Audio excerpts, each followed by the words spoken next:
नमस्कार, स्वागत है आप सभी का हमारे खास पेशकश जवाब दो सरकार में। मैं हूं सुजाता। आज की इस पेशकश में हम आपको 3 सवाल 3 तस्वीरों के माध्यम से दिखाएंगे। लाइव इंडिया इन पर सवाल उठा रहा है और जवाब पूछ रहा है सरकार से।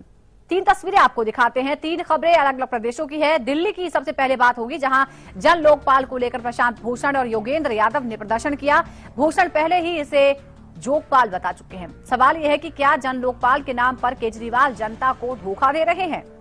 दूसरी तस्वीर मुंबई के एक परिवार की है, जिसके मुखिया का 2 साल पहले गोवा ट्रांसफर कर दिया गया। बेटी विकलांग होने की वजह से परिवार को ट्रांसफर के बाद कई दिक्कतों का सामना करना पड़ा। सवाल ये उठता है कि आखिर दर-दर भटकते इस परिवार को इंसाफ कब मिलेगा। तीसरी तस्वीर राजस्थान से आई है, जिसमें कांग्रेस के एक पूर्व विधायक कलेक्टर से बदसलूकी करते दिख रहे हैं। बड़ा सवाल यह है कि क्या वसुंधरा के राज में सरकारी अफसर सुरक्षित नहीं है। इन तीनों खबरों को आपको विस्तार से बताएंगे और मांगेंगे हम सरकार से जवाब।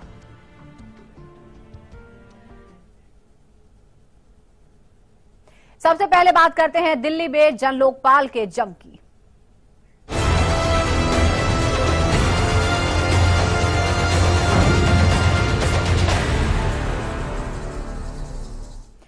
दिल्ली में विधानसभा में आज बीजेपी विधायकों की अड़ंगेबाजी और हंगामे के बावजूद केजरीवाल सरकार ने विधानसभा में जन लोकपाल बिल पेश कर दिया। हालांकि ये बिल भी विवादों में पड़ गया है। केजरीवाल विरोधियों का आरोप है कि जन लोकपाल बिल दरअसल दिल्ली की जनता के साथ धोखा है।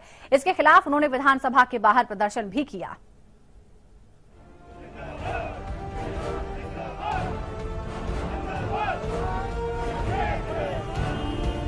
सड़क पर विरोध प्रदर्शनों के बीच दिल्ली में आम आदमी पार्टी की सरकार ने जन लोकपाल बिल 2015 को विधानसभा में पेश कर दिया। विधानसभा की बैठक शुरू होते ही बीजेपी विधायकों ने हंगामा शुरू कर दिया। हालांकि उनका ये हंगामा अपने साथी ओपी शर्मा के निलंबन को लेकर रहा।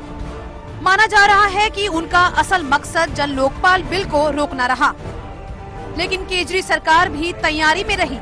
लिहाजा हंगामा कर रहे बीजेपी विधायक विजेंद्र गुप्ता को विधानसभा से जबरदस्ती बाहर निकाल दिया गया। विपक्ष की आवाज को जबरन दबाया जा रहा है और हमें घसीट कर बिना किसी कारण के यहाँ चोटें मारी जा रही हैं। हाथ पे पूरे चोटें लगी हैं, पैर में चोटें लगी हैं। इतने महत्वपूर्ण बिलों पर चर्चा होनी थी। उन महत्वपूर्ण बिलों पर चर्चा में विपक्ष की भूमिका बहुत आवश्यक है। हम पूरी तैयारी से आए थे, लेकिन हमको जानबूझकर साजिश के तहत सत्तारूढ़ दल ने ये किया। लेकिन जन लोकपाल बिल से अन्ना आंदोलन की आत्मा गायब बता रहे केजरीवाल के ही पूर्व सहयोगी प्रशांत भूषण और योगेंद्र यादव ने विधानसभा के बाहर जबरदस्त प्रदर्शन किया।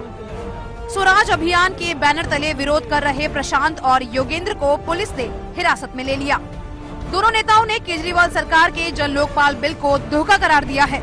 उनका आरोप है कि केजरीवाल सरकार ने मूल लोकपाल मसौदे में अपने मुताबिक काफी फेरबदल कर दिया। उसको तो हटा दिया है, जो लोकपाल बिल हम लोगों ने ड्राफ्ट किया था, और उसकी जगह एक बिल्कुल महाजोगपाल बिल लाए हैं, जिसमें कि एक सरकारी लोकपाल का गठन होगा और जो पूरी तरह से सरकार के कब्जे में होगा। हालांकि केजरीवाल सरकार इन आरोपों को गलत बता रही है। पूरी दिल्ली की जनता को आश्वस्त करना चाहता हूं, उनको पूरी जिम्मेदारी के साथ भरोसा दिलाना चाहता हूं कि ये वही बिल है, भ्रष्टाचार के खिलाफ लड़ाई का वही दस्तावेज है जो 2011 से शुरू हुए आंदोलन के गर्भ से निकला था। और जन लोकपाल बिल को अन्ना का जन लोकपाल बिल बता रही है। हालांकि कांग्रेस का विधानसभा में कुछ भी दांव पर नहीं है। शायद यही वजह है कि उसने बिल पर अभी अपने पत्ते नहीं खोले हैं। Monika Singh, live India, Delhi. केजरीवाल का राजनीतिक जन्म आंदोलन की कोख से ही हुआ। प्रशांत भूषण केजरीवाल पर आरोप लगा रहे हैं कि उन्होंने अन्ना के उस आंदोलन को ही झूठ और ठगी के पुलिंदों से ढक दिया है। रामलीला मैदान से केजरीवाल ने डंका पीट कर ऐलान किया था कि उनका जन लोकपाल ताकतवर और आजाद किस्म का होगा, लेकिन प्रशांत भूषण का कहना है कि ये लोकपाल नहीं, जोगपाल है।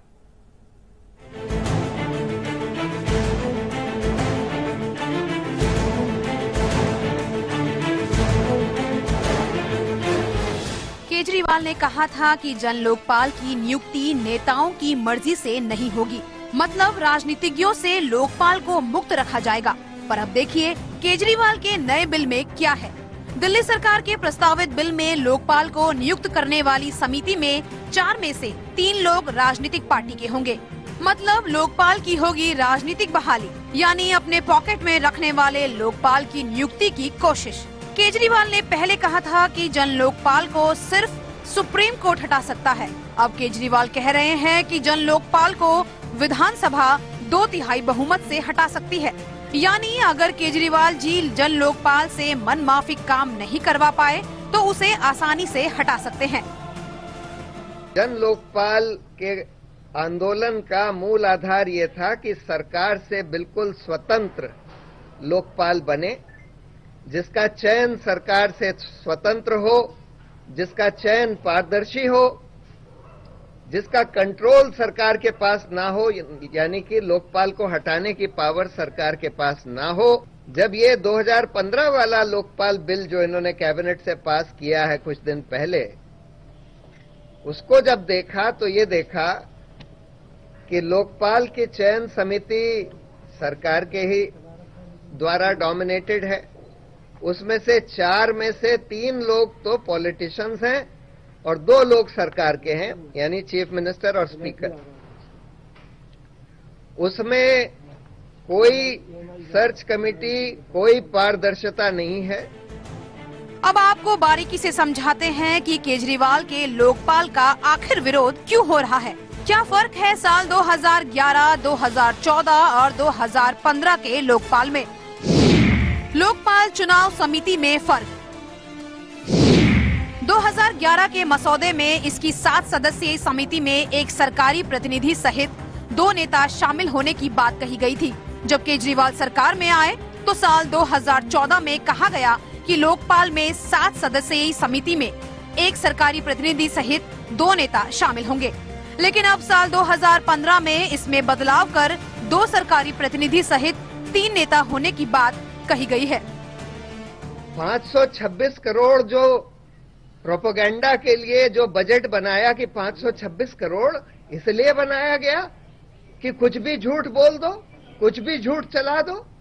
जो गोएबल्स कहता था, हिटलर का प्रोपेगेंडा मिनिस्टर, कि भाई एक झूठ 100 बार बोल दो तो सब लोग मानने लगते हैं कि ये झूठ सच है। यही टेक्निक आज आम आदमी पार्टी यूज कर रही है और मुझे बहुत खेद के साथ कहना पड़ रहा है कि ऐसे लोग जो कि जिनको कि एक तरह से हम लोगों ने एक समय पे इनके साथ भी थे, इनको प्रमोट भी किया, ऐसे लोग आज भाजपा और कांग्रेस से भी ज्यादा झूठे हो गए हैं। लोकपाल हटाने का तरीका। 2011 के मसौदे में कहा गया था कि लोकपाल को तभी हटाया जाएगा जब सुप्रीम कोर्ट उसे दोषी मान ले। साल 2014 में कहा गया कि शिकायत पर जांच के बाद दिल्ली हाई कोर्ट की सिफारिश से लोकपाल को हटाया जा सकता है। अब साल 2015 में लोकपाल को हटाने की प्रक्रिया एकदम अलग कतर दी गई है।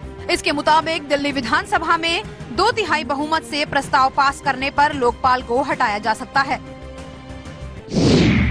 जांच पर सवाल।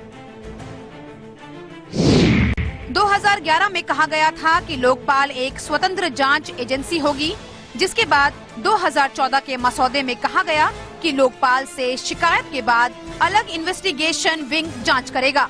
अब साल 2015 में लोकपाल में कहा गया कि जांच के लिए सरकारी विभागों से अफसर लिए जाएंगे जो किसी भी मामले की जांच करेंगे।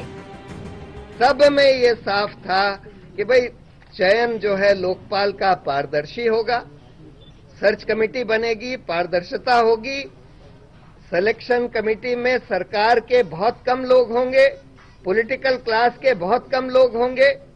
सब में यह था कि रिमूवल सुप्रीम कोर्ट या हाई कोर्ट के बगैर नहीं किया जा सकता। सब में यह था कि इन्वेस्टिगेशन मशीनरी उनके कंट्रोल में होगी। और जैसे मैंने बताया 2015 का जो बिल है उसके बिल्कुल विपरीत है। इवन जो सेंट्रल एक्ट है 2013 का, जिसको अरविंद ने बोला कि ये तो जोकपाल है, इसमें तो चूहा भी नहीं जेल जाएगा, उससे भी बदतर बिल 2015 का लाए हैं। गलत शिकायत पर दंड। 2011 में अन्ना के लोकपाल में प्रावधान था कि गलत शिकायत करने वालों पर 1 लाख रुपए तक जुर्माना लगाया जाएगा। साल 2014 के लोकपाल में इसे 1 साल की कैद में बदल दिया गया। साल 2015 यानी केजरीवाल के लोकपाल में प्रावधान है कि गलत शिकायत करने वाले को 1 साल तक जेल या 1 लाख रुपए जुर्माना या दोनों हो सकते हैं। सबसे दिलचस्प बात यह है कि आरोप लग रहे हैं कि नए बिल में केंद्र सरकार को भी घसीटने की कोशिश की गई है। केजरीवाल का मकसद साफ है कि वो हर बात पर केंद्र के खिलाफ मोर्चा खोलेंगे, आरोप लगाएंगे और रोना रोएंगे ताकि 2019 तक वो खुद को केंद्र की बराबरी में खड़ा कर पाए।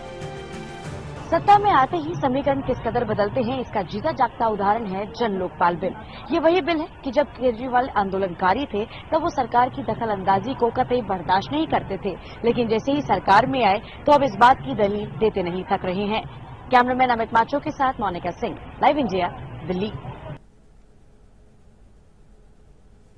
यहाँ एक ब्रेक के लिए रुकते हैं। ब्रेक के बाद आपको बताएंगे आखिर क्यों दर-दर की ठोकर खाने को मजबूर है केंद्रीय कर्मचारी का परिवार।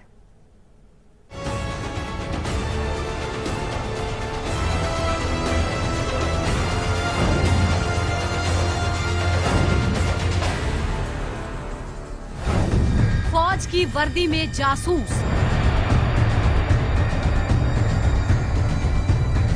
बीएसएफ की नौकरी, आईएसआई की सैलरी,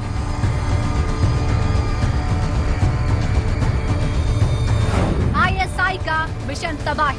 देखिए आज रात 9 बजे